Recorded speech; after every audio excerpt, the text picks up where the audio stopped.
ನಮ್ಮೂರಲ್ಲಿ ನ್ಯೂಸ್ 18 ವಿಶೇಷ ಕಾರ್ಯಕ್ರಮಕ್ಕೆ ಸ್ವಾಗತ. ನಾನು ಆಶಿಕ್ ಮುಲ್ಕಿ. ಇವತ್ತು ನಾವು ಗದಗ ಜಿಲ್ಲೆಯಲ್ಲಿದ್ದೀವಿ. ಗದಗ ಜಿಲ್ಲೆಯ ಮುಂಡರಗಿ ತಾಲೂಕಿನ ಡೋಣಿ ಡಂಬಳ ಅನ್ನುವಂತ ಗ್ರಾಮಕ್ಕೆ ಬಂದಿದ್ದೀವಿ. ಇಲ್ಲಿ ನನ್ನ ಬಲಭಾಗದಲ್ಲಿ ನೀವೇನೊಂದು ಕೆನಾಲ್ ನೋಡ್ತಾ ಇದ್ದೀರಿ. ಈ ಕೆನಾಲ್ನಿಂದಾಗಿ ಈ ಸುತ್ತಮುತ್ತಲಿರುವಂತಹ 500 ಎಕರೆ ಭೂಮಿಯಲ್ಲಿ ಬೆಳೆದಿರುವಂತಹ ಕೃಷಿ ಇದೀಗ ನಾಶ ಆಗೋಗಿರುವಂತದ್ದು. ರೈತರಿಗೆ ಅಪಾರ ಪ್ರಮಾಣದಲ್ಲಿ ನಷ್ಟ ಆಗಿದೆ. ಇದು ಕೇವಲ ಈ ವರ್ಷದ ಕಥೆಯಲ್ಲ, ಕಳೆದ 1 ದಶಕದಿಂದ ಹೆಚ್ಚು ಕಮ್ಮಿ 10 ವರ್ಷಗಳಿಂದ ಪ್ರತಿ ವರ್ಷ ರೈತರು ತಾವು ಬೆಳೆದಿರುವಂತಹ ಬೆಳೆಯನ್ನ ಕೈಗೆ ಬರುದು, ಅದು ಬಾಯಿಗೆ ಬರದೆ ಸರ್ವನಾಶ ಆಗಿ ಇದೀಗ ಸಂಕಷ್ಟಕ್ಕೆ ಸಿಲುಕ್ತಾ ಇರುವಂತದ್ದು. ಇದಕ್ಕೊಂದು ಶಾಶ್ವತ ಪರಿಹಾರ ಇಲ್ವಾ ಅನ್ನುವಂತ ಪ್ರಶ್ನೆ ಈ ಭಾಗದ ರೈತರು ಕೇಳ್ತಾ ಇದ್ದಾರೆ. ಯಾಕೆ ಈ ಕೆನಾಲ್ನಿಂದ ಸಮಸ್ಯೆ ಆಗ್ತಾ ಇದೆ, ಏನೆಲ್ಲ ಸಮಸ್ಯೆ ಆಗ್ತಾ ಇದೆ, ಇವರು ಎದುರಿಸ್ತಾ ಇರುವಂತಹ ಸಂಕಷ್ಟಗಳೇನು ಅನ್ನೋದನ್ನ ಇವತ್ತಿನ ನಮ್ಮೂರಲ್ಲಿ ನ್ಯೂಸ್ 18 ಈ ಕಾರ್ಯಕ್ರಮದಲ್ಲಿ ನಾವು ರಾಜ್ಯದ ಮುಂದೆ ತೆರೆದಿಡುವಂತ ಪ್ರಯತ್ನವನ್ನ ಮಾಡೋಣ.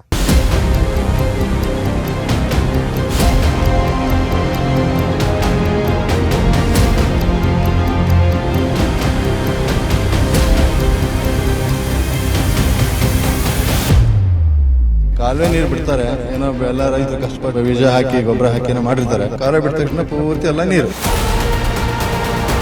ಇದು ಸಂಪೂರ್ಣ ಎಡದಂಡೆ ಕಾಲುವೆಯಿಂದ ಆಗ್ತಕ್ಕಂಥ ಹಾನಿ. ರೈತರು ಈ ದೇಶದ ಬೆನ್ನೆಲುಬು. ರೈತನ ಬೆನ್ನೆಲುಬು ಮುರಿಬಿಟ್ಟದು ಈ ಹರಾಮ್ಖೋರ ರಾಜಕಾರಣಿಗಳು.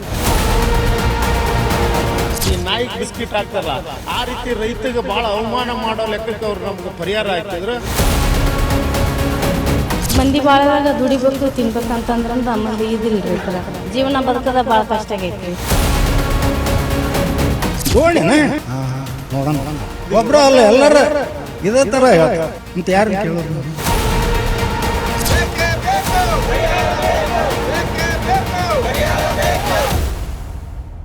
ಈಗ ನಮ್ ಜೊತೆಗೆ ಡಂಬಳ ಮತ್ತು ಡೋಣಿ ಭಾಗದಲ್ಲಿರುವಂತಹ ಗ್ರಾಮದಲ್ಲಿರುವಂತಹ ರೈತರಿದ್ದಾರೆ.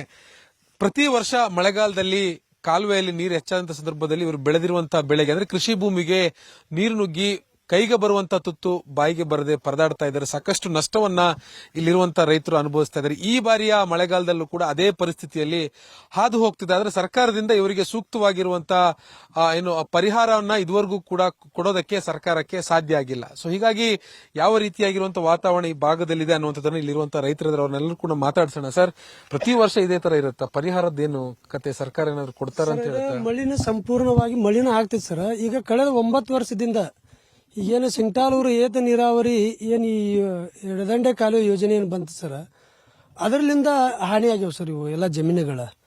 ಈಗ ಕಳೆದ ನಾವು 9 ವರ್ಷದಿಂದ ಹೋರಾಟ ಮಾಡ್ಕೊಂತ ಬಂದಾಗ ಕಳೆದ 2022 ರೈತ ಡೋಣಿ ಮತ್ತು ಡಂಬಳ ರೈತರು ಕರ್ಕೊಂಡು ನಾವೇನು ಹೋರಾಟ ಮಾಡಿದ್ವಿ. 3 ವರ್ಷದ ಮೂಗಿಗೆ ಬೆಣ್ಣೆ ಹಚ್ಚಿದ್ರಿ ಅವರು. 3 ವರ್ಷದ ಪರಿಹಾರ, ಆಗ ತಾತ್ಕಾಲಿಕ ಪರಿಹಾರ ಅಂತ ಕೊಟ್ರು. ಅದು ಹೆಕ್ಟರ್ ಪ್ರಕಾರ ಕೊಟ್ರು ಸರ್. ಹೆಕ್ಟರ್ಗೆ 25,000 ರೂಪಾಯಿ ಅಂತ ಕೊಟ್ರು ಸರ್. ನಾವು ಶಾಶ್ವತ ಪರಿಹಾರ ಕೇಳಿದ್ವಿ ಸರ್. ಈಗ ಆದ್ರೆ ನಮ್ಮ ಬೇಡಿಕೆ ಏನೈತಿ, ಸಂಪೂರ್ಣವಾಗಿ ಏನು ಆ ಎಡದಂಡೆ ಕಾಲುವೆಯಿಂದ ಏನು ಬಸಿತೈತಲ್ಲ ನೀರು, ಅದು ಸಂಪೂರ್ಣವಾಗಿ ಅದು ಶಾಶ್ವತ ಬಂದ್ ಆಗ್ಬೇಕು. ಏನಾಗುತ್ತೆ ಕಾಲುವೆ ಅಂದ್ರೆ ನೀರು ತುಂಬಿಕೊಂಡಾಗ ಅದೇನು ಕಾಲುವೆಗೆ ನೀರು ಬಿಡ್ತಾರಲ್ಲ ಸರ್ ರೈತರ, ಅದು ಮುಂದೆ ಗದಗ ಬೇರೆ ಬೇರೆ ಗ್ರಾಮೀಣ ಪ್ರದೇಶಗಳಿಗೆ ಆ ನೀರನ್ನ ಬಿಡ್ತಾರೆ, ಹರಿಬಿಡ್ತಾರೆ. ಆ ಬಿಟ್ಟಾಗ ಆ ಕಾಲುವೆ ಮುಖಾಂತರ ಏನ ಈ ವರ್ಕ್ ಕಾಮಗಾರಿ, ಅದು ಕಳಪೆ ಕಾಮಗಾರಿ ಆಗಿದಂತ ಕಳಪೆ ಕಾಮಗಾರಿ ಆಗಿ ಆ ರೀತಿ ಸಿಮೆಂಟ್ ಒಳಗೆ ಬಸದ ಭೂಮಿ ಒಳಗೆ ಇಳಿದು ಸಂಪೂರ್ಣ ಸುಮಾರು 600 ಎಕರೆ ರೈತರ ಜಮೀನು ಹಾಳಾಗಿದೆ. ಸೋರಿಕೆ ಇದು ಮಳೆಯಿಂದ ಅಲ್ಲ ಸರ್, ಇದು ಸಂಪೂರ್ಣ ಎಡದಂಡೆ ಕಾಲುವೆಯಿಂದ ಆಗ್ತಕ್ಕಂಥ ಹಾನಿ. ದಯವಿಟ್ಟು ಅದಕ್ಕೆ ನಾವೇನ್ ಕೇಳಿವಿ ಸರ್ಕಾರಕ್ಕೆ, ಡೋಣಿ ಮತ್ತು ಡಂಬಳ ಭಾಗ ಸಮಗ್ರವಾಗಿ ಶಾಶ್ವತ ಪರಿಹಾರ ಕೊಡ್ತಿದ್ರ ನಾವು ಡಂಬಳದಿಂದ ಬೆಂಗಳೂರು ವಿಧಾನಸೌಧವರೆಗೆ ಪಾದಯಾತ್ರೆ ಹಮ್ಮಿಕೊಳ್ತೀವಿ ಅಂತ ಮಾನ್ಯ ಜಿಲ್ಲಾಧಿಕಾರಿಗೆ ಹೇಳಿವಿ ಮತ್ತು ಸರ್ಕಾರಕ್ಕೆ ನಾವು ಹೇಳಿವಿ. ಈ ಹೋರಾಟಗಾರ ಶತಸಿದ್ಧ ಸರ. ಕಳೆದ ನಾವು 1 ತಿಂಗಳು ಗಡುವು ಕೊಟ್ಟಿದ್ವಿ. ಆದ್ರೆ ಈಗ ನಾವು ಸ್ವಲ್ಪ ಆರೋಗ್ಯದ ಒಂದು ಪರಿಸ್ಥಿತಿಯಿಂದ ರೈತರದ್ದು ಏನೋ ಒಂದು ಮಳಿ ಗಿಳಿ ಆಗಿದ್ದಕ್ಕೆ, ಈ ಬೆಳೆ ಬರಲಾರ್ದಕ್ಕೆ, ಉಳ್ಳಾಗಡ್ಡಿ ಕೈ ಕೊಟ್ಟಿದ್ದಕ್ಕೆ, ಮತ್ತು ಸರ್ಕಾರನವರು ಶಾಶ್ವತ ಪರಿಹಾರ ಉಳ್ಳಾಗಡ್ಡಿಗೆ ಏನು ಬೆಂಬಲ ಬೆಲೆ ಘೋಷಣೆ ಮಾಡಲಾರ್ದಕ್ಕೆ, ಅದೆಲ್ಲ ಸಂಪೂರ್ಣವಾಗಿ ನಾವೆಲ್ಲ ಕೆಲವೊಂದು ಬೇಡಿಕೆ ಇಟ್ಕೊಂಡು ಸರ್ಕಾರದ ಗಮನಕ್ಕೆ ನಾವು ಬೆಂಗಳೂರು ಚಲೋ ಕಾರ್ಯಕ್ರಮನ ಹಮ್ಮಿಕೊಂತೀವಿ ಸರ್. ಈ ಕಡೆ ಏನೇನು ಬೆಳಿತೀರಿ ಸರ್? ಮೇನ್ ನಮ್ದು ಕಮರ್ಷಿಯಲ್ ಕ್ರಾಫ್ಟ್ ಅಂದ್ರೆ ಈರುಳ್ಳಿ ಮತ್ತು ಗೋಂಜಾಳ. ಹೌದ್ರಿ. ಈಗ ಮೇನ್ ಆ ಬೆಳಿತಕ್ಕಂತ ಪ್ರದೇಶನ ಈಗಿದು ಏನು ಜವಳ ಐತಿ, ಕೆನಾಲ್ ಸೋರಿಕೆ ಅಂದ ಏನ್ ಇದಾಗೈತಿ, ಆ ಪ್ರದೇಶನ ಹಾಳಾಗೈತಿ. ಇನ್ನು ಉಳಿದದ್ದು ಎಲ್ಲೋ ಒಂದ್ ಸ್ವಲ್ಪ ಉಳಿದಂತ ಭೂಮಿ ಒಳಗ ಏನೋ ಒಟ್ಟು ಕಷ್ಟಪಟ್ಟು ದುಡಿದು ಮಾಡ್ಕೊಂಡೇನಂದ್ರೆ ಅದಕ್ಕೆ ರೈತಗೆ ಸರಿಯಾದಂತ ಬೆಲೆ ಇಲ್ಲ. ಹಿಂಗಾಗಿ ಎರಡು ಕಡೆ ಹೊರತು ಕುಂದ್ರಾಕತ್ತೈತಿ ರೈತಗೆ. ಒಂದು ಈ ಸೋರಿಕೆಯಿಂದ ಭೂಮಿ ಬಸ್ ನೀರಿನಿಂದ ಪೂರ್ಣ ಬಂಜರಾಗೈತಿ. ಇನ್ನೊಂದು ಸ್ವಲ್ಪ ಎಲ್ಲೇ ಉಳಿದದ್ದು ಏನಾರು ಮಾಡ್ಕೊಳಕ್ ಹೋದ್ರೆ ರೈತಗೆ ಸರಿಯಾದಂತ ಮಾರ್ಕೆಟ್ನೊಳಗ ಬೆಲೆ ಇಲ್ಲ. ಆ ಉದ್ದೇಶಕ್ಕೆ ಸಾಧಾರಣ 2020ರಿಂದ ಈ ಒಂದು ಹೋರಾಟ ನಮ್ದು 9 ವರ್ಷದಿಂದನೂ ಐತಿ. 20ರಿಂದ ಇದು ತೀವ್ರ ಆಯ್ತು. 22ರೊಳಗ ಏನೋ ಸ್ವಲ್ಪ ಮುಗ್ ತುಪ್ಪ ಹಚ್ಚೋ ಲೆಕ್ಕಕ್ಕ ಬೇಕೋ ಬೇಡ ಅನ್ನೋ ಲೆಕ್ಕಕ್ಕೆ ಈ ನಾಯಿಗೆ ಬಿಸ್ಕಿಟ್ ಹಾಕ್ತಾರಲ್ಲ, ಆ ರೀತಿ ರೈತಗೆ ಬಹಳ ಅವಮಾನ ಮಾಡೋ ಲೆಕ್ಕಕ್ಕೆ ಅವ್ರು ನಮ್ಗೆ ಪರಿಹಾರ ಹಾಕಿದ್ರು. ಹೊಳ್ಳಿ 94 ಲಕ್ಷ ರೂಪಾಯಿ ಇದಕ್ಕೆ ಕಾಮಗಿರಿಗೆ ಹಾಕಿದ್ರು. ಮತ್ತೆ ಆ 94 ಲಕ್ಷ ರೂಪಾಯಿ ಮಾಡಿದಂತ ವರ್ಕ್ ಶಾಶ್ವತನ ಆಗಲಿಲ್ಲ. ಆ ಮಾಡಿದಂತ ಕಾಂಟ್ರಾಕ್ಟರ್ನ ಎನ್ಕ್ವೈರಿಗೆ ಹಾಕ್ರಿ ಅಂದ್ರ ಯಾವ ಅಧಿಕಾರಿಗಳು ಮುಂದೆ ಬರ್ತಾ ಇಲ್ಲ. ಯಾಕೋ ಏನೋ ತಿಳಿತಾ ಇಲ್ಲ. ಏನು ಅಧಿಕಾರಿಗಳು ಯಾವಾಗ ಆಗಿರೋದು? 2015ರಲ್ಲಿ ಆಗಿದೆ. 15ರಲ್ಲಿ ಎಸ್ ಸರ್. ವರ್ಷ ಆಯ್ತು. ಹಾ, ಅವಾಗಿಂದನೂ ಇದೇ ಇದೇ ಸಮಸ್ಯೆ ಇದೆ ಸರ್. ದುಡ್ಡು ಅವ್ರು ಏನೋ ಕೊಡ್ತಾರೆ, ಏನೋ ಅವ್ರ ಅಪ್ಪನ ಮನೆ ದುಡ್ಡು ಅಲ್ಲ, ಸರ್ಕಾರದ ದುಡ್ಡು. ಅದು ನಾವು ಕೊಟ್ಟದ ದುಡ್ಡು ಕೊಡ್ತಾರ, ಕಾಮಗಿರಿ ನಡೆಸ್ತಾರ. ಅದು ಕಳಪೆ ಆಗೈತಿ ಬಿಟ್ಟೈತಿ ಅಂತ ಯಾವ ಅಧಿಕಾರಿಗಳು ನೋಡೋದಿಲ್ಲ. ಕ್ವಾಲಿಟಿ ಚೆಕ್ ಮಾಡಲ್ಲ. ಕ್ವಾಲಿಟಿ ಚೆಕ್ ಅದು ಒಂದೇದ ಅವ್ರು ಸತ್ಯ ಹರಿಚಂದ್ರ ಅಲ್ಲಲ್ರಿ, ಅವ್ರಿಗೂ ಇರ್ತಲ್ಲ ಅದ್ರಾಗ ಪಾಲ್ ಇದ್ದತ್ ಕೇಳ್ತಾರ. ಏನ್ ಹೇಳ್ರಿ, ನಮ್ಯಾಗ ಯಾವ್ದಾರ ಒಂದು ಕೇಸ್ ಹಾಕದ, ಇಲ್ಲ ಧಮಕಿ ಮಾಡ್ಸದ, ಇಲ್ಲ ಯಾವ್ದಾರ ಒಂದು ರೈತರ ಮೇಲೆ ಗೂಂಡಾಗಳು ಅಂತ ಕೇಸ್ ಹಾಕ್ಬಿಟ್ಟು ಎಲ್ಲ ಆಗ್ಯಾವ ಸರ್. ಈಗ ನಮಗ ಆಗ್ಯಾವ. ಪ್ರಭಾವಿ ವ್ಯಕ್ತಿಗಳ ಕಡೆ ಮುಖಾಂತರ ನಮ್ಗೆ ಪ್ರೆಸರ್ ತಂದಾರ, ಹಿಂಗೆಲ್ಲ ಮಾಡ್ಯಾರ. ಅದಕ್ಕೆ ನಮಗೇನ್ ಬೇಕಾಯ್ತಿ, ನಮಗ ಶಾಶ್ವತವಾದಂತ ರೈತರಿಗೆ ಪರಿಹಾರ ಬೇಕು. ಸಂಪೂರ್ಣ ಈ ಸಲ ಅಂತೂ ಬಿಡಕ್ ಸಾಧ್ಯನೇ. ಅಂತಂದ್ರೆ ಆ ಸೋರಿಕೆನೂ ನಿಲ್ಬೇಕು. ಮತ್ತು ಈ ಭೂಮಿ ಏನು ಹಾಳಾಗ್ಯಾವ. ಸಾಧಾರಣ ಈಗ ಬಂದ್ ಮಾಡಿದ್ರು 5ರಿಂದ 6 ವರ್ಷ ಅದ್ರೊಳಗೆ ಏನು ಬಿತ್ತಕ್ ನಾವ್ ದಾರಿಲ್ಲ. ಅದು ಗೊಬ್ಬರ ಹಾಕಿ ಏನೋ ಫಲವತ್ತತೆ ಮಾಡಿದಾಗ ಸಾಕಷ್ಟು ದುಡಿಬೇಕು. ಹೌದೌದೌದು. ಎಷ್ಟಿದೆ ನಿಮ್ದು? ನಮ್ಮ 2 ಎಕರೆ ಏನ್ ಬೆಳೆದಿದ್ರಿ? ಅದ ಗೋವಿನಜೋಳ, ಉಳ್ಳಾಗಡ್ಡಿ, ಈರುಳ್ಳಿ ಮತ್ತೆ ಗೋವಿನ ಮೆಕ್ಕೆಜೋಳ. ಎಲ್ಲ ನೀರ್ ನಿಂತು ನೀರ್ ನಿಂತು ಏನು ಮುರ್ಕಣಕ ಬರಂಗಿಲ್ರಿ. ಅದು ಪೀಕ್ ಹಂಗೆ ಬಿಟ್ಬಿಟ್ಟಿರ ಈಗ? ಹಂಗದ ನೋಡ್ರಿ, ಎಲ್ಲ ನಷ್ಟ. ಈ ತರ ಆಗ್ಬಿಟ್ಟವ್ರಿ ನೀರ್ ನಿಂತು. ಈಗ ಇಲ್ಲಿ ಕೆಸರು ಗದ್ದೆ ಆಗ್ಬಿಟ್ರು. ಒಂದು ಮಣಕಲ್ ಮಟ ಹೋದಲ್ರಿ. ಎಷ್ಟ್ ಖರ್ಚು ಮಾಡಿದ್ರಿ ಎಕರೆಗೆ? ಎಕರೆಕ್ ಒಂದು 30,000 ಮಟ ಖರ್ಚಾಗತ್ರಿ. 36,000 ಈಗೆಲ್ಲ ಹೋಯ್ತದ ನೀರ್ ಪಾಲು. ನೀರ್ ಪಾಲ್ರಿ. ನೀರ್ ಬಹಳ ತೊಂದ್ರೆ ಐತಿ. ತೊಂದ್ರೆ ಐತ್ರಿ ಸರ್, ಬಾಳ ತೊಂದ್ರೆ ಐತ್ರಿ ನಮ್ಗ. ಇದು ಎಲ್ಲಿ ಹೊಲ್ದಂದ್ ಏನು ಬರದ ಇಲ್ರಿ ಸರ್. ಏನ್ ಇದೆಲ್ಲ ಹಿಂಗಾಗಿರುತ್ತೆ, ಏನ್ ಬರ್ತೈತ್ರಿ ನಮ್ಗ? ಎಲ್ಲಾ ಬಾಳ ಲುಕ್ಷಣ ಆಗೈತ್ರಿ. ದುಡ್ಕೊಂಡ್ ಈ ಮಂದಿ ಬಾಳದಾಗ ದುಡಿಬೇಕು ತಿನ್ಬೇಕಂತಂದ್ರ ಮಂದಿ ಇದಿಲ್ರಿ ಸರ. ಆಯ್ತ್ರಿ, ಈಗ ಹೊಲದಲ್ಲಿ ಕೆಲಸ ಮಾಡಿದ್ರೆ ಎಷ್ಟು ದುಡ್ಡು ಸಿಗುತ್ತೆ? ಏಟ್ ಸಿಗತ್ತ ಸಿಗದಲ್ರಿ ಸರ. ಹ್ಞೂನ್ರಿ, ಎಲ್ಲ ಜೀವನ ಬದುಕದ ಬಾಳ ಕಷ್ಟ ಆಗೈತ್ರಿ. ಬ್ರದರ್, ನಷ್ಟ ಮಾಡ್ಬೇಕು. ಸರ್ ನಮ್ದು 1 ಎಕರೆ 17 ಗುಂಟೆ ಸರ್. ಅದೆಲ್ಲ ಲಾಸ್ ಆಗೈತ್ರಿ. ಎಲ್ಲ ಗೊಂಜಾಳ ಹಾಕಿದ್ರಿ, ಎಲ್ಲ ಲಾಸ್ ಆಗೈತೆ ಸರ್. ಎಲ್ಲ ಲಾಸ್ ರೀ. ಎಷ್ಟು ಸಾವಿರ ರೂಪಾಯಿ ಲಾಸ್ ಆಗಿದೆ? ಒಂದು 30,000 ರೂಪಾಯಿ ಸರ್. ಆಕ್ಚುಲಿ ಸಮಸ್ಯೆ ಏನು ಅಲ್ಲಿಂದ ಕಾಲುವೆಯಿಂದ ಈ ಕಡೆಗೆ? ಕಾಲುವೆಯಿಂದ ನೀರ್ ಬಂದೈತ್ರಿ ಸರ್. ನೀರ್ ನಿಂತು ಬಿಡೈತ್ರಿ ಹೊಲ್ದಾಗ. ಬೆಳೆ ಇದ್ದೇ ಅಲ್ರಿ ಮ್ಯಾಗ. ಅಲ್ಲಿ ಎಷ್ಟೈತೆ ಅಷ್ಟೇ ನಿಂತು ಅಲ್ಲಿಗೆ ಬೆಳೆ ನಾಶ ಆಗ್ಬಿಡೈತೆ. ಒಂದು 300ರಿಂದ 500 ಎಕರೆ ಹೊಲ ಸರ್. ಇದೇ ತರನ ಐತಿ. ಏಕ ಇದೆ ಇಲ್ಲಿ ಹಿಡಿದು ಡಂಬಳಕೇರಿ ಹದ್ದಿನ ಮಟನ 500 ಎಕರೆ. ಹ್ಞೂ ಸನೇಕ ಇಷ್ಟೇ ಭೂಮಿ ಇದೇ ತರನೇ ಯಥಾ ಪ್ರಕಾರ ಐತ್ರಿ. ನಮ್ದು 3 ಎಕರೆ ಭೂಮಿ ರೀ. ನಮ್ದು 3 ಎಕರೆ ಭೂಮಿ. ನಮ್ಮ ಡಂಬಳ ಹೋಬಳಿನ ರೀ ಗಟ್ಲು ಭೂಮಿ ರೀ. ಇದು ಗಟ್ಲು ಭೂಮಿನೇ ಜಲಾವೃತ ಆಗ್ಬಿಟ್ಟೈತಿ. ಇದಕ್ಕೆ ಸರ್ಕಾರ ಪರಿಹಾರ ಕೊಡಬೇಕು. ಎಷ್ಟು ಕೊಡಬೇಕು? ಈಗ ಎಷ್ಟು? ಲಾಸ್ಟ್ ಟೈಮ್ ಏನೋ ಹೆಕ್ಟರ್ಗೆ 25,000 ಕೊಟ್ಟವ್ರಂತಲ್ಲ. ಅದು 1 ವರ್ಷ ಅಲ್ರಿ ಸರ್, ಅದು 3 ವರ್ಷದ್ದು ಹಾಕಿರಿ ಸರ್. ಅದನ್ನ 3 ವರ್ಷಕ್ಕೆ 25,000. ಹ್ಞೂ ಸರ್, 1 ಹೆಕ್ಟರ್ಗೆ 3 ವರ್ಷಕ್ಕೆ ಹಾಕಿ ಸರ್. ಅದನ್ನ 8,000 ರೂಪಾಯಿ ವರ್ಷಕ್ಕೆ. 8,000 ರೂಪಾಯಿ ಹೊಲ ಬಿತ್ತಕ್ ಸಲ ಸರ್. ಅವು 8,000 ರೂಪಾಯಿ ಏನ್ ಅಲ್ರಿ, ಬರೇ ಬಿತ್ತಕ್ ಸಲ ಸರ್. ಅಂದೆ ಟ್ರಾಕ್ಟರ್ ಹೊಡಿಯೋಕು ಸಾಕಾಗಲ್ಲ. 3,000 ರೂಪಾಯಿ 1 ಎಕರೆ ನೆಗಲ ಹೊಡಿಬೇಕಾದ್ರೆ. ಬನ್ನಿ, ಏನೋ ಹೇಳ್ತಾ ಇದ್ರಿ? ಏನಿಲ್ರಿ, ಈ ಭೂಮಿ ಹಿಂಗಾಗಿ ಹೋಗತ್ತಲ್ಲ, ಮುಂದೆ ಏನ್ ದಾರಿ ನಮ್ದು? ಓಟ್ ಹಾಕಿಸ್ಕೋಬೇಕಾದ್ರ ನಾನಾ ತರ ಹೇಳಿ ಓಟ್ ಹಾಕಿಸ್ಕೊಂತಾರ. ಒಳ್ಳೆ ನೋಡಂಗಿಲ್ಲ. ಹೋಗಿ ಬೆಟ್ಟ ಆದ್ರೆ ಏನಿಲ್ಲ. ಯಾವಲ್ಲೇ ಡೋಣೆನ? ಡೋಣೆನ? ನೋಡೋಣ ಅಂತ ಯಾರೆಲ್ಲರ ಒಬ್ರ ಅಲ್ಲ, ಎಲ್ಲರ ಇದೇ ತರ ಹೇಳ್ತಾರ. ಅಂತ ಯಾರನ್ನ ಕೇಳೋದು ನಾವು? ಇನ್ ಕೆನಾಲ್ ಹೊಡಿಬೇಕು ನೋಡಿ ಹಾಳಕ್ಕ. ನಮ್ಗೆ ನೀರು ಬೇಡ, ಏನು ಬೇಡ ಅಂತಂದು ನಮ್ಗೆ ಆರಾಮ್ ಬದುಕ್ತೀವಿ. ಸಮಸ್ಯೆ ನೀರಿಲ್ದೇ ಸಮಸ್ಯೆ. ಇಲ್ಲಿ ನೀರು ಜಾಸ್ತಿ ಆಗಿ ಸಮಸ್ಯೆ ಆಗುತ್ತೆ. ನೀರಿದ್ರ ಚಲೋ, ಆದ್ರ ಅದನ್ನ ಭದ್ರತವಾಗಿ ಒಯ್ಬೇಕು ನೀರ. ಈಗ ಅಲ್ಲ, ಈ ಪೈಪ್ಲೈನ್ ಮಾಡ್ಕೊಂಡು ಹೋಗಿ ನಿಮ್ಮ ಮನೆಗೆ ನೀರು ಹೋಗಿಸಿ ನಾ ಮುಂದೆ ಹೋಗ್ಬಿಟ್ರಿ ಹಂಗ ನಿಮ್ನಷ್ಟು ಅದಲ್ಲ. ಮತ್ತು ಹಂಗಾದ ಡಿಸೆಂಬರ್ ಅಂತ ಒಂದು 10, 15, 20 ದಿನ ನಾವು ಸ್ಟ್ರೈಕ್ ಮಾಡಿದ್ವಿ. ಇಲ್ಲೇ ಕೆಲವು ಮಂದಿ ಇವರು ಕಿನಾಲ್ ಅಧಿಕಾರಿಗಳು ಹಳದ್ ಜವಳ ಅಂದ್ರ ಹಳದ್ ಜವಳ ಅಂತ DC ಅವ್ರು ಬಂದು ಹೇಳಿದ್ರ, ನೀವು ಪ್ರತ್ಯಕ್ಷವಾಗಿ ಅದನ್ನ ಚೌಕಾಸಿ ಮಾಡ್ರಿ ಅಂದ್ವಿ. ಜಲ ತಜ್ಞನ ಕರ್ಕೊಂಬಂದು ಅವ್ರು ಚೆಕ್ ಮಾಡಿದ್ರು. ಇವರು ಕಿನಾಲ್ನಾರು ಬೇಕಾದಾಗ ಹೇಳಿದ್ರು, ಕೇಳಿಲ್ಲ ಅವರು DC ಅವರು ಇದನ್ನ ಕೊಟ್ಟಿದ್ರಲ್ಲ ಕಿನಾಲ ಸೂರತ್ ಅಂತೇಳಿ. ಹಿಂಗೆಲ್ಲ ಇಷ್ಟೆಲ್ಲ ಸಮಸ್ಯೆ ಹೌದಾ, ಇಲ್ಲಿ ರೈತರು ಕೊಡೋದಂದ್ರೆ ಬರಂಗ ವ್ಯವಸ್ಥೆ ಯಾಕೆ ಹಿಂಗೆ? ಹೆಂಗಂದ್ರ ಇದು ಒಂದೇ ಮಾತು, ನಾವೇನ ಬಂದ್ ಗುಟ್ಲೆ ನಮಸ್ಕಾರ ಅಂತಂದು ಓಟ್ ಹಾಕ್ತಿವಲ್ಲ, ಇದ ಸಮಸ್ಯೆ. ಓಟ್ ಹಾಕ್ಬಾರ್ದು ಅವ್ರಿಗೆ. ಎಲ್ಲರ ಅವ್ರ ಯಾರು ಚಲೋರಲ್ಲ. ಯಜಮಾನ್ರೆ, ಬೆಳೆ ಎಲ್ಲ ಎಷ್ಟು ನಾಶ ಆಗೋಗಿದೆ, ಹೆಂಗಿದೆ ಜೀವನ? ಮುಂದಕ್ಕೆ ಏನ್ ಮಾಡ್ತೀರಿ? ಏನ್ ಮಾಡಂಗಿಲ್ಲ ನೋಡ್ರಿ. ಕಂಬದೊಂದು ಕಪ್ಪಾಳದೊಂದು ಎಲ್ಲ ಹೊಟ್ಟು ಬದ್ಬಿಟ್ಟವು. ಇವೆಲ್ಲ ಹಿಂಗ್ ಜವ್ ಇಟ್ಟವು. ಹಿಂಗ್ ಬದುಕ್ ಮಾಡ್ಬೇಕು, ಮತ್ತ ನಾವು ಬಿತ್ಬೇಕಂತ ರೆಡಿ ಮಾಡ್ಬೇಕು, ಮತ್ತ ಹೊಳ್ಳಿ ಮತ್ತ ಜವಳ ಇಟ್ಬಿಡ್ತಾವು. ಮತ್ತ ಇದ ಪರಿಸ್ಥಿತಿನ ಹಾಕವ್. ನಮ್ ಒಮ್ಮೆ ಬದುಕ್ ಮಾಡ್ಬೇಕಾದ್ರೆ ಒಂದ್ 34 ಸಾವಿರ ಹೋಗವು. ಮತ್ತ 34 ಸಾವಿರ ಹೋಗೋದ್ಲೆಕ್ಕ 2 ಎಕರೆಗೆ ಎಕರೆಕ 20 ಸಾವಿರ ಹೋಗ್ರಿ. ಮತ್ತ ಆಯಿಂದ ದೊಡ್ಡ ಪಗಾರ ಐತಲ್ರಿ ಸರ್. ಅವ್ರಿಗೆ 400-500 ರೂಪಾಯಿ ಪಗಾರ ಕೊಡ್ಬೇಕು. ಅಲ್ಲಿ ಇಲ್ಲಿಂದ ಈಗ ಬಿತ್ತಿಸ್ಬೇಕು ಅಂತ ನಾವು ರೆಡಿ ಮಾಡಿರ್ತೀವಿ. ಮತ್ತೆ ಒಂದ್ ಗೇಣಿಗೆ ನಾಟಿಗೆ ಆಗಾದ್ರೆ ನಾವು ಅಷ್ಟು ಜವಳ ಇಟ್ಬಿಡ್ತ ಕಾಲೇ ಬಿಟ್ಬಿಟ್ಲೆ ಒಟ್ಟು ಮತ್ತೆ ಬಾದ ಆಗಿ ಹೋಗ್ಬಿಡ್ತಾವ. ಹಿಂಗಾಗತ್ಲೆ ಮತ್ತೆ ಜಲಂ ತಡಿಲಾರ್ದ ಸಾಲ ಸಮ ಮಾಡೋದು, ಮತ್ತೆ ಹೊಳ್ಳಿ ಬದುಕು ಮಾಡೋದು, ಮತ್ತೆ ಹೊರೆವ ನಮ್ದು ಕಾಯಕ. ಪ್ರತಿ ವರ್ಷನ ಸರ್ ಪ್ರತಿ ವರ್ಷನೂ ಹಿಂಗ ಇದೇ ಸಮಸ್ಯೆ. ಇದೇ ರೀತಿನೇ 15ರಿಂದಲೂ ಇದೇ ಸಮಸ್ಯೆ ಐತೆ ಸರ್ ಇಲ್ಲಿ.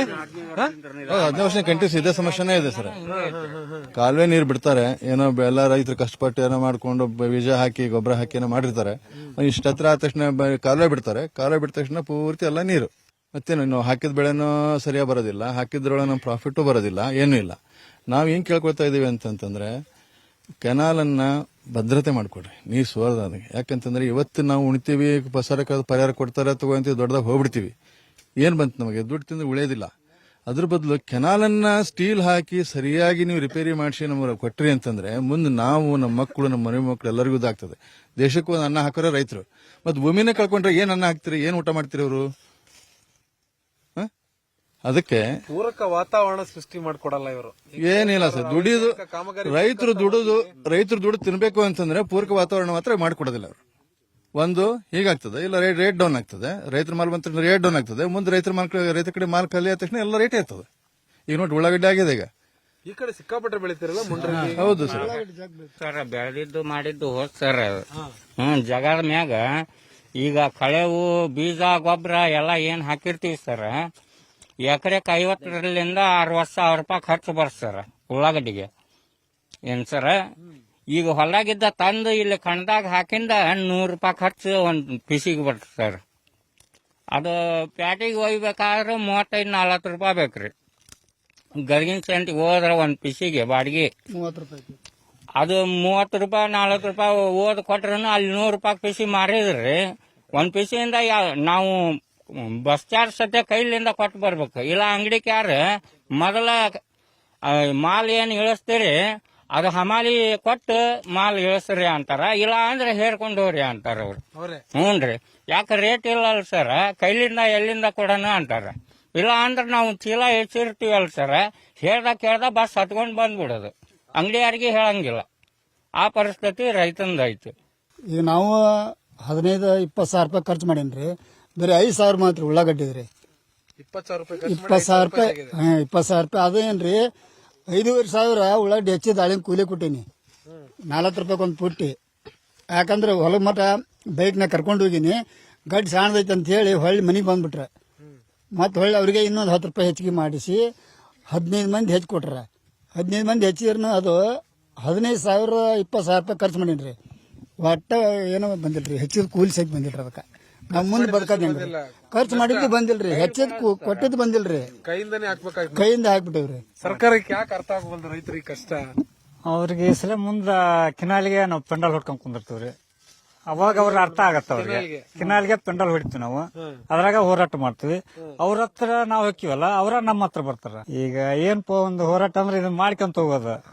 ಲಾಸ್ಟ್ ಮೂಮೆಂಟ್ ನಾವರ ಅವ್ರ ಮಳ್ಳಿ, ಇಲ್ಲ ನಮ್ನಾರ ಹೊಡೆದ ಅವ್ರ ಒಳಗೆ ಹಾಕ್ಲಿ ಅಂದ್ರೆ ಒಂದ್ ಬದುಕಕ್ ದಾರಿ ಆಗತ್ ನಮ್ಗ. ಸರ್ಕಾರಕ್ಕೆ ಮಾಡಕ್ಕೆ ಏನು ಯೋಗ್ಯತೆ ಇರಲಿಲ್ಲ. ಎಲ್ಲರಿಗೂ ರೈತರು ಇಷ್ಟು ವಿಷ ಕೊಟ್ಟು ಬಿಡ್ಲಿ, ಸುಮ್ಮನೆ ಎಲ್ಲರೂ ಹೋಗ್ಬಿಡ್ತೀವಿ ಅಲ್ಲ, ಆರಾಮಿ ಅವರೇ ಇರಕ್ಕೆ ಬರ್ತದೆ. ಈ ರಾಜಕಾರಣಿಗಳು, ಭ್ರಷ್ಟ ಅಧಿಕಾರಿಗಳು ಇದಾರಲ್ಲ, ಎಲ್ಲರಿಗೂ ಅನುಕೂಲ ಆಗ್ತದೆ. ಎಲ್ಲ ಜಮೀನು ತಗೊಂಡು ಅವರೇ ಕೂತ್ಕೊಂಡ್ಬಿಡ್ಲಿ. ಇಷ್ಟು ಹೊಟ್ಟೆ ಉರಿತ ಸರ್. ಪ್ರತಿ ಎಲ್ಲಾ ಜಮೀನು ನೋಡಿದ್ರಲ್ಲ ಎಲ್ಲ ನೀರ್ ಹೆಂಗ್ ನಿಂತದೆ, ಪ್ರತಿ ಒಂದು ಕೆನಾಲ್ ನೀರ್ ಬಿಟ್ರು ಅಂದ್ರೆ ಸಾಕು ಹೊಟ್ಟೆ ಉರಿತದೆ ನಮಗೆ. ಮೊದ್ಲು ಎಲ್ಲ ಒಂದು ಗಾಡಿಗಳು ಸದ ಕೊಳಗ ಹೋಗಂಗಿಲ್ಲ, ಟ್ರಾಕ್ಟರ್ಗಳು ತಗೊಂಡು ಏನು ಇದು ಮಾಲ್ ಭೂಮಿ ಅಲ್ಲ ಫುಲ್ ತವೇ ಅಷ್ಟೇ ಇರುತ್ತೆ ಸರ್. ತೇವಾಂಶ ಹಂಗೆ ಹೌದು ಹೌದು ಸರ್, ಒಂದೊಂದು ಹೊಲದಾಗ ನೀರ್ ನಿಂದಿರ್ತದೆ ಸರ್, ಒಂದೊಂದು ಗೇಣ್ ನೀರ್ ನಿಂದಿರ್ತದೆ. ನೀರ್ ನಿಂತಾಗ ಎಲ್ಲಿಂದ ಇದು ಮಾಡ್ಬೇಕ್ರಿ, ನೀರ್ ನಿಂತ ಒಂದು, ಆಮೇಲೆ ಅದು ಇದು ಮಡಕಟ್ಟು ಜಮೀನು ಅಂತೀವಿ ನಾವು, ಬರೋಬ್ಬರಿ ಇಲ್ಲಿ ತನಕ ಮಣಕಾಲ ಸಿಕ್ಕೊಂಡ್ಬಿಡ್ತದೆ, ಮಣಕಾಲ ಸ್ವಲ್ಪ ಕೆಳಗೆ ಸಿಕ್ಕೊಂಡ್ಬಿಡ್ತದೆ, ಹೋಗಕ್ ಮುಂದಕ್ಕೆ ಹೋಗಕ್ ಆಗೋದಿಲ್ಲ. ಅಲ್ಲಿ ಡಂಬಲ್ ಹಾಕ್ತಾರೆ ಮನ್ಕಾಲ್ ಮಠ ನೀರ ಸರ್ ಅವು. ಡಂಬ್ಳ ಡೋಣಿ ಭಾಗದವ್ರು ಏನಿಲ್ಲ ಸರ್, ಕಾಮಗಾರಿ ಸರಿಯಾಗಿಲ್ಲ. ಇದು ಸುಮಾರು 2015 ಇಶ್ಯೂ ಒಳಗ ಈ ಕೆನಾಲ್ ಅನ್ನು ತೆಗದ್ರಿ ಸರ್. ಇವರು ಭೂಮಿನ ಕಟ್ಟಿಂಗ್ ಮಾಡ್ಬೇಕಾಯ್ತು, ಭೂಮಿ ಕಟ್ಟಿಂಗ್ ಮಾಡಲಿಲ್ಲ. ತೆಗೆದಿರ್ತಕ್ಕಂಥ ಮಣ್ಣುಗಳನ್ನ ಆ ಕಡೆ ಈ ಕಡೆ ಹಾಕಿ ಸರಿಯಾಗಿ ಅದಕ್ಕೆ ವ್ಯಾಬ್ರೇಟರ್ ಸರಿಯಾಗಿ ಸ್ಟೀಲ್ ಹಾಕಿ ಅದನ್ನ ಕಾಂಕ್ರೀಟ್ ಸರಿಯಾಗಿ ಮಾಡಿದ್ರ ಈ ಪರಿಸ್ಥಿತಿ. ನಾವು ಈ ಏನ್ ಕೆನಾಲ್ ತೆಗದ್ರಲ್ಲ, ನಮ್ಮ ಕಿಮ್ಮತ್ತಿನ ಭೂಮಿಗಳು ಜಮೀನ್ ಇದ್ವಲ್ಲ, ನಾವು ಹೆಂಗ ನಮ್ ಕೆನಾಲ್ ಬಂತು, ನಾವಿನ್ನ ಕೋಟಿಗಟ್ಲೆ ಬೆಳಿತೀವಿ ಅಂತ ಒಂದು ವಿಚಾರ ಕನಸನ್ನ ನಾವು ನಮ್ಮ ಮನೆಗೆ ಹೋಗಿ ಹೆಂಡ್ರ ಮಕ್ಳಿಗೆ ಹೇಳ್ತಿದ್ವಿ. ನಾವಿನ್ನ ಶ್ರೀಮಂತರ ಆದ್ವಿ, ಕೆನಾಲ್ ಬಂತು ನಮ್ಮ ಹೊಲಕ್ ಅಂತಂದು, ನೀರ್ ಬಂತು ಅಂತಂದು ಅದನ್ನ ಬಹಳ ನಿರೀಕ್ಷೆಯಲ್ಲಿ ಇಟ್ಕೊಂಡಿರ್ತಕ್ಕಂಥ ರೈತರು ನಾವು. ಸುಮಾರು ನಮ್ಮ ಅಜ್ಜ ಮುತ್ತಜ್ಜನ ಕಾಲದಾಗಿಂದ ಇದೇ ಹೊಲದಾಗಿಲಿಂದ ನಾವು ಬಂದಿರ್ತಕ್ಕಂಥ ರೈತ ಜೀವಿಗಳು. ಈಗ ನಾವು ಹೋರಾಟ ಮಾಡ್ಬೇಕಾದ್ರೆ ಹಿಂದೆ ನಮ್ಮ ಅಜ್ಜ ನಮ್ಮಪ್ಪ ಅವರು ಈಗ ಲುಕ್ಷಣೆ ಆದ್ರೆ ಅವರು ಹೋರಾಟ ಮಾಡಬೇಕಂತ ದಾಖಲೆಗಳ ಬೇಕಲ್ಲ, ಡೋಣಿ ಮತ್ತು ರೈತರ ಕಡೆ ಯಾವೂ ಇಲ್ಲ. ಇದು ಕಿನಾಲ್ ಬಂದ ಮೇಲೆ, ಇದು ಜವಳು ನಮ್ಮ ಹೊಲಕ್ಕೆ ಬಂದ ಮೇಲೆ ನಾವು ಹೋರಾಟ ಮಾಡಕತ್ತಿರ್ತಕ್ಕಂಥದ್ದು ಇದು ನಿಜ. ಸರ್ಕಾರದವ್ರು ನೋಡ್ಬೇಕು ನಮ್ಮ ರೆಕಾರ್ಡ್ಸ್. ಮತ್ತೆ ನಾವು ಯಾವುದೇ ಒಂದು ಪರಿಹಾರಕ್ಕೋಸ್ಕರ ಅವ್ರು ಕೊಡ್ತಕ್ಕಂಥ ಹಣಕ್ಕೋಸ್ಕರವಾಗಿ ನಾವು ಇಷ್ಟೆಲ್ಲ ಕಷ್ಟ ಅಂಕರ ನಾವು ಮಾಡಕತ್ತಿಲ್ಲ. ನಮಗೆ ಈಗ ಏನಾಗೈತೆ, ಉಣ್ಣಾಕ ಒಂದು ತುತ್ತು ಅನ್ನ ಸಿಗಲಾರ್ದಕ್ಕ ಮನುಷ್ಯನ ರೋಷ ಈ ಹೊರಬಿದ್ದೈತಿ. ನಾವು ಮನಸ್ಸು ಮಾಡಿದರೆ ರೈತರು ಎಷ್ಟೋ ಬೆಳಿಬಹುದು, ಆದ್ರ ಜಮೀನು ಬೆಳೆಯಾಕ ನೀರಾಗಿ ಏನ್ ಬೆಳೆಯಾಕ ಸರ್ ನಾವು ಕೆಸರಿನಾಗ ಏನ್ ಈ ತರ ಎಲ್ಲ ಆದ್ರ ಯಾರು ದುಡಿಯಾಕ ಬರ್ತಾರೆ ಸರ್? 2019 ರೈತರು ಈ ದೇಶದ ಬೆನ್ನೆಲುಬು ಅಂತಾರ. ಆ ರೈತನ ಬೆನ್ನೆಲುಬು ಮುರಿಯಾಕುತ್ತದೆ ಈ ಹರಾಮ್ಕೋರಿ ರಾಜಕಾರಣಿಗಳತ್ರ. ಮೊದಲು ಮಚ್ಚಿಲೆ ಬಡಿಬೇಕು ಇವ್ರಿಗೆ ಓಟ್ ಕೇಳಕ್ ಬಂದಾಗ. ರೈತರು ಏನ್ ಅನ್ನೋದು ಈ ಸರ ನಾವು ತೋರಿಸ್ಕೊಡ್ತೀವಿ. ಈ ಮತ ಏನ್ ಚುನಾವಣೆಗೆ ಇವರು ಮತ ಕೇಳಕ್ ಬರ್ತಾರಲ್ಲ, ಈ ಸರ ನಾವು ಈ ಭಾಗದ ರೈತರ ಚುನಾವಣೆಯನ್ನು ಬಹಿಷ್ಕಾರ ಮಾಡ್ಬೇಕಂತ ನಿರ್ಧಾರ ಮಾಡಿವಿ ಸರ್. ಹೌದು ಸರ್, ಯಾಕಂದ್ರ ಬರೀ ಆಶ್ವಾಸನೆ ಕೊಟ್ಟು ಇವ್ರು ನಮ್ಮ ರೈತರನ್ನ ಒಂದೊಂದು ಸತ್ಯಾನಾಶನ ಮಾಡ್ಯಾರ. ರೈತರ ಬಗ್ಗೆ ಕಿಂಚಿತ್ ಈ ಬಿಜೆಪಿ ಅವರು ಇರ್ಬೋದು, ಕಾಂಗ್ರೆಸ್ನವರು ಇರ್ಬೋದು, ಜೆಡಿಎಸ್ ಪಕ್ಷಾತೀತವಾಗಿ ಎಲ್ಲಾ ರಾಜಕಾರಣಿಗಳು ಹರಾಮ್ಕೋರ್ ರಾಜಕಾರಣಿಗಳು ಅದಾರ. ರಾಜಕಾರಣಿಗಳು ರೈತರ ಬಗ್ಗೆ ಕಿಂಚಿತ್ ಕಾಳಜಿ ಇಲ್ಲ. ಯಾವ ರಾಜಕಾರಣಿ ಈ ಸರ ಓಟ್ ಕೇಳಕ್ ಬರ್ತಾನ, ರೈತರ ಶಕ್ತಿ ಏನನ್ನೋದು ಈ ಡೋಣಿ ಮತ್ತು ಡಂಬಳ ಭಾಗದಾಗ ನಾವು ತೋರಿಸ್ತೀವಿ ಸರ್. ಈ ವರ್ಷ ಹಿಂಗಾಗೋಯ್ತಲ್ಲ, ಈ ವರ್ಷ ನಿಮಗೆ ಬೆಳೆ ಇಲ್ಲ, ಇನ್ನು ಮುಂದಿನ ಮುಂಗಾರಿಗೆನೆ ಅಷ್ಟೇ ಇವತ್ತು ಸುಮ್ಮನೆ ಕುತ್ಕೊಂಡ್ಬಿಡ್ಬೇಕು ಇನ್ನೊಂದು 4-5 ತಿಂಗಳು. ಅಲ್ಲ ಸರ್, ಇದು ನೀರೀಗ ಹೋಗಾಗಿಲ್ಲ. ಹೊಲ ಬದುಕು ಮಾಡಿದ್ರಾಗ ನಮ್ಮ ಮಳೆಗಾಲ ಎಲ್ಲ ಹೋಗ್ಯಾ ಬಿಟ್ರು. ಈಗೆಲ್ಲ ಮಳೆಗಾಲ ಬೆಳೆಯಕ್ ನಮಗ್ ಸಾಧ್ಯ ಆಗಲ್ಲ. ಮುಂಗಾರಿನ ಕಾಯ್ಕೋಬೇಕು ನಾವು. ಮುಂಗಾರ್ಗ ಆದ್ರೆ ಆಯ್ತು, ಇಲ್ಲ ಇದೇ ತರ ಇದ್ರೆ ವಾತಾವರಣ ಇದೇ ತರ ಇದ್ರೆ ನಾವ್ ಏನ್ ಮಾಡಕ್ಕಾಗಲ್ಲ ಸರ್. ಇದೇ ಇದ್ರೆ ಅವಾಗ್ಲೂ ಆಗಲ್ಲ. ಇದೇ ತರ ಐತಂದ್ರ ಈಗನ ಆಗದಿಲ್ರಿ ಸರ. ಅವ್ರ ಮತ್ತ ಪರಿಹಾರ ನಮಗ ಹಾಕ್ಲಿಲ್ಲ ಅಂತಂದ್ರ ಏನೈತಿ, ಎಲ್ಲಾ ನಾವು ರೈತರು ಕೂಡ್ಕೊಂಡು ಅವ್ರು ಇದ್ರ ಮುಂದ್ ಕುತ್ಕೊಂಡ್ ಇಷ್ಟ ಎಣ್ಣೆ ಕೊಡೋಲ್ರಕ್ಕ ಕುಡ್ದು ಅಲ್ಲೇ ಇದನ್ ಮಾಡ್ತೇವ್ರಿ ಸರ. ಏನ್ ಇದ್ ಮಾಡಕ್ ಆಕಾರ ಆಗದಲ್ರಿ. ಮುಂದೆ ಬೇರೆ ದಾರಿನೇ ಇಲ್ಲ ಅಣ್ಣ. ಏನ್ ಸರ, ಎಲ್ಲ 10 ವರ್ಷದಿಂದ ಇದಾರ ಮನೆ ಐತಿ, ಎಲ್ಲಾ ರೈತರದು ಸಮಸ್ಯೆ ಐತಿ.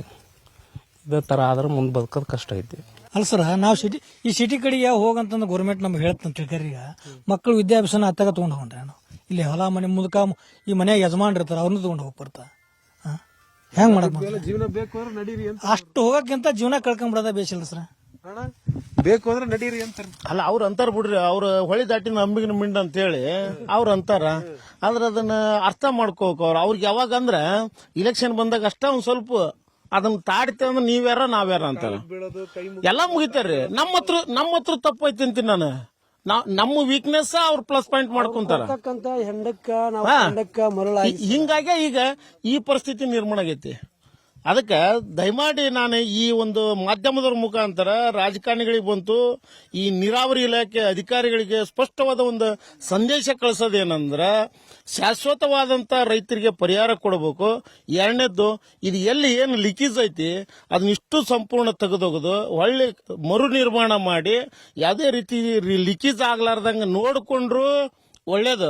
ಇಲ್ದ ಹೋದ್ರೆ ಮುಂದಿನ ದಿನಮಾನಗಳಲ್ಲಿ ಈ ಒಂದು ಹೋರಾಟ ತೀವ್ರವಾದಂತ ಒಂದು ಸ್ವರೂಪವನ್ನು ಪಡಿತೈತೆ ಅಂತ ನಾನು ಎಚ್ಚರಿಕೆ ಕೊಡ್ತೀನಿ. ಎಲ್ಲಿವರೆಗೂ ಹೋರಾಟ ಏಕೆ ಬೇಕು ಗಿಟ್ಟುಗಟ್ಟಿದ ನೀರಾವರಿ ಇಲಾಖೆಯ ಭ್ರಷ್ಟ ಅಧಿಕಾರಿಗಳಿಗೆ ಜೈ ಜವಾನ್.